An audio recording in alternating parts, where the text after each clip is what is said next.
এখানে অনেক রকমের মানে এখানে যুক্তরাজ্যে ইন্ডিয়া সবচেয়ে বেশি দিচ্ছে, কিন্তু একই সাথে doctors, nursing sector, restaurant sector, এখানে কিন্তু ভারতীয়রা ঠিকই ঢুকে যাচ্ছে। তো ওই জায়গাটাতে আমরা যদি একটু দেখি ভারত কি করছে যুক্তরাজ্যের সাথে, ওরা একটা মাইগ্রেশন মোবিলিটি চুক্তি করেছে। And Bangladesh high commission London 2018 আমি এখানে এসেছি, তখন যুক্তরাজ্যের সাথে খালি একটি ডায়ালগই ছিল, সেটা হচ্ছে strategic dialogue. We have now created 3 new dialogues. One is trade dialogue, and our commercial counselor is here, Tanveerul Azim. So trade মিনিস্ট্রির সাথে একটা ডায়ালগ শুরু হয়েছে, ওখানে কিন্তু আমরা নেগোশিয়েট করছি যে আমাদের ডিউটি ফ্রি কোটা ফ্রি অ্যাক্সেসটা 2032 পর্যন্ত এক্সটেন্ড করতে হবে। Otherwise when you export to the UK you will not get that advantage. আর আমরা ভবিষ্যতে এফটি এর কথা চিন্তা করব, কারণ আমরা তো সবসময় এভাবে আমরা তো এলডিসি গ্রুপ থেকে বেরিয়ে আসবো। ওরা 2029 পর্যন্ত আমাকে এক্সেপশন দিয়েছে, কিন্তু তারপরে তো দিতে হবে। Now we are lobbying for 2032, but eventually we have to prepare ourselves যে যুক্তরাজ্যের কিছু সেক্টরকে আমাদের ডিউটি ফ্রি করতে হবে, ওরা যাতে আমাদের যেগুলো আমাদের মেইন এক্সপোর্টেবলস সেগুলোতে যেন ডিউটিটা জিরোই রাখে। তো এই নেগোসিয়েশনটা শুরু করতে হবে। যাক, আমি আজকে চেম্বারে এসেছি, আমি প্রবাসীদের ওয়েলফেয়ার কথা বলতে চাই, বাট আমি একটা ছোট্ট স্ট্যাটিস্টিক দিতে চাই। Last year, I'm happy to and proud to report to the Honourable Minister that Bangladesh High Commission London's main focus, আমাদের মাননীয় প্রধানমন্ত্রী শেখ হাসিনা বলেছিলেন এনভয়েস কনফারেন্সে রোমে, যে economic diplomacy will be the mainstay of all diplomatic missions abroad. আর আমরা 2018 থেকে আমি ইকোনমিক ডিপ্লোমেসি করছি। লাস্ট ইয়ারে আমাদের সবকিছু রেকর্ড হাই, আর এটার পিছনে সবচেয়ে বেশি অবদান আমাদের ব্রিটিশ বাংলাদেশি ব্যবসায়ী এবং বাংলাদেশি ব্যবসায়ীদের কাজে। ওনারা কাজটা করেন, আমরা একটু ক্রেডিটটা নেই একটু। সেটা হচ্ছে যে লাস্ট ইয়ারে এক্সপোর্ট ওয়েন্ট রেকর্ড হাই। আর target was 10%, we achieve 20% export growth, $5.56 billion। Last ইয়ারে ইউকে থেকে ইনভেস্টমেন্ট আমাদের টার্গেট ছিল 10%, the investment was 20% increase, 5.65 million US dollars. UK was the highest investor single country, sir, last year.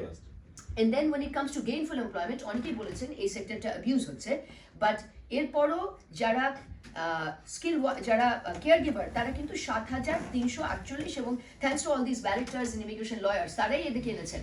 কাজে আমাদের কিন্তু এটা record high গেইনফুল employment হয়েছে, এবং এই পুরা ক্রেডিট আমাদের এমপ্লয়মেন্ট মিনিস্ট্রিতে যায়, ওভারসিজ এমপ্লয়মেন্ট। তবে যেটা রেকমেন্ডেশনটা আসছে, আমাদের অবশ্যই ইমিডিয়েটলি এটা বার করতে হবে, সেটা হচ্ছে ইংলিশ অ্যাজ এ স্কিল।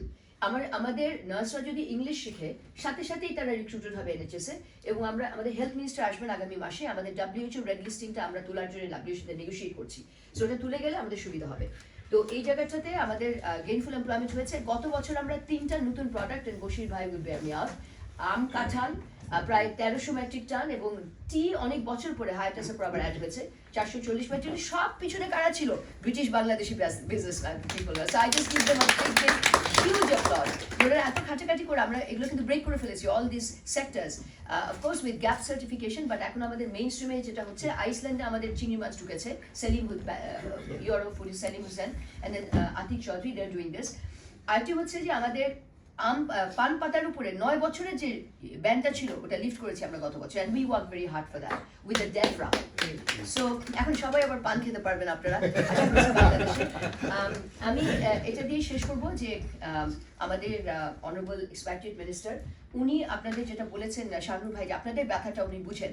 তো আমি বিমান সম্পর্কে অনেক শুনেছি, বাট স্কিলিং আপের দিকে আপনারা যদি বাংলাদেশে একটু ইনভেস্টমেন্ট করেন, 3 sectors I encourage you to invest. যেমন এগ্রিকালচার সেক্টর, মাননীয় প্রধানমন্ত্রী বলেছে গ্লোবাল সাপ্লাই চেইনে আমাদের এগ্রিকালচার ঢুকাতে হবে। We are the 3rd largest vegetable producer in the world. We are the 3rd largest sweetwater fish producer in the world. We are the 4th largest rice producer. 7 and এগুলো আছে সব statistics, but আমাদের সবজি কিন্তু সব পচে যায় না। আমাদের এখন এই 3rd টার্মিনাল বানাচ্ছেন মাননীয় প্রধানমন্ত্রী, সেখানে কোল্ড চেইন থাকবে। সেটাকে আপনারা যখনই আমরা আমাদের মাননীয় মন্ত্রীর সাথে ডায়ালগ করতে পারি, কি করে কুইকলি আমাদের কোল্ড চেইনটা এস্টাবলিশ করা যায়, সেট আপ করা যায়, যাতে করে আমরা সেইন্সবারির সাথে, টেস্কোর সাথে, সবার সাথে আলোচনা করেছি। ওরা 2টা জিনিস চেয়েছে, কোল্ড চেইন, সাস্টেইনেবিলিটি, সারা বছর ওয়াইজ সাপ্লাই দিতে হবে, and of course SADC certification. So এগুলো ভেজিটেবল যে আমাদের আছেন ভেজিটেবল অ্যাসোসিয়েশন, আমি তাদেরকে বলছি যে আপনারা ভেজিটেবল সেক্টরটাতে ইনভেস্ট করবেন বাংলাদেশে, সাস্টেইনেবল ভেজিটেবল সাপ্লাই, ওই জায়গাটি এখন ESG যেটা বলে, এনভায়রনমেন্ট, সাস্টেইনেবিলিটি এন্ড গভর্নেন্স। আর 2 নম্বর হচ্ছে আইটি সেক্টর। আমরা 28 তারিখে যে ডায়ালগ করছি, ICT মিনিস্ট্রি থাকবে পাথফাইন্ডারের সাথে, সেটি হচ্ছে যে আমাদের এই প্রজন্মের, সেকেন্ড প্রজন্মের বাচ্চারা কিন্তু আপনাদের প্রপার্টিটা বিক্রি করে দিতে চায়। আমি দেখেছি সবাই 5 বছর নিতে আসে, বিক্রি করে টাকাটা নিয়ে আসতে চায়। আমরা তাদেরকে এনকারেজ করছি এই মিটিংটা হবে যে তারা কি বাংলাদেশের স্টার্টআপে ইনভেস্ট করতে পারে কিন্তু IT sector Bangladesh has 13 crore internet user and 18 crore mobile telephone. IT sector is a huge, we are the 9 largest consumer market. I mean 2030 তে আমরা 9 largest consumer market হবে। So আমরা অনেক বড় consumer market. Why didn't you invest in the IT sector? This is the sector, fintech and IT. এটাতে আমরা যেগুলো করছি আপনাদেরকে দাওয়াত দিব, একটু শুনবেন আমাদের আইসিটি সচিবের কথা 28 তারিখে হবে।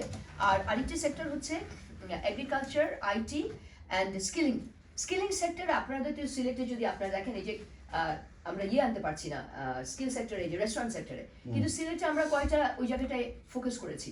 তো আমার কথা হচ্ছে যে এই স্কিলিং সেক্টরে আমাদের মাননীয় মন্ত্রী একটা বিশেষ রোল প্লে করতে পারে, কারণ ওনার মিনিস্ট্রিতে কিন্তু বিএমইটি আছে। বিএমইটি কিন্তু যে কোনো কারোর সাথে পার্টনার করতে পারে, আপনার বিএমইটির সাথে কাজ করতে পারে। সো এই কথাগুলো বলে আমি শেষ করছি। আমি আগামী বছরের টার্গেটগুলো আমরা আশা করি মিট করতে পারবো, বাট মাননীয় মন্ত্রী এখানে এসেছেন, ওনার সাথে ওনার কাউন্টার পার্টির মিটিং আমরা রিকোয়েস্ট করেছি, কমিউনিটিস মিনিস্টার, এবং 1 তারিখে আমাদের ন্যাশনাল রিসেপশন হবে, স্যার ওখানে থাকবেন। আর আপনাদের সবাইকে আমরা অনেক দাওয়াত পাঠিয়েছি যারা।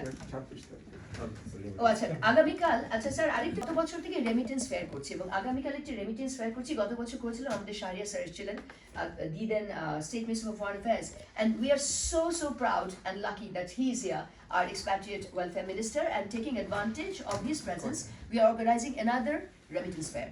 Why are we doing this? We still know that 40% কিন্তু রেমিটেন্স ফর্মাল চ্যানেলে যাচ্ছে না, এখনো কিন্তু 40% থেকে যাচ্ছে। এখন এখানে অনেক রকমের ইস্যুস আছে, কিন্তু কালকে আমরা চাই স্যার জন্য এদের উদ্দেশ্যে বলেন যে কেন ব্রিটিশ বাংলাদেশিরা কি ইনসেন্টিভস আছে তাদের জন্য, কি কি সুবিধা আছে। সো এই জায়গাটাতে আমরা গত বছর 2 বিলিয়ন থেকে 2.53 বিলিয়ন রেমিটেন্স ইনক্রিজ হয়েছে, 20%, আর টার্গেট ওয়াজ 10%। সো আশা করছি এই বছর আমরা আবার অ্যাটলিস্ট 10% গ্রোথ হবে, সেই জন্য আমরা রেমিটেন্স ফেয়ারটা করছি। আমরা সবাইকে আপনাদের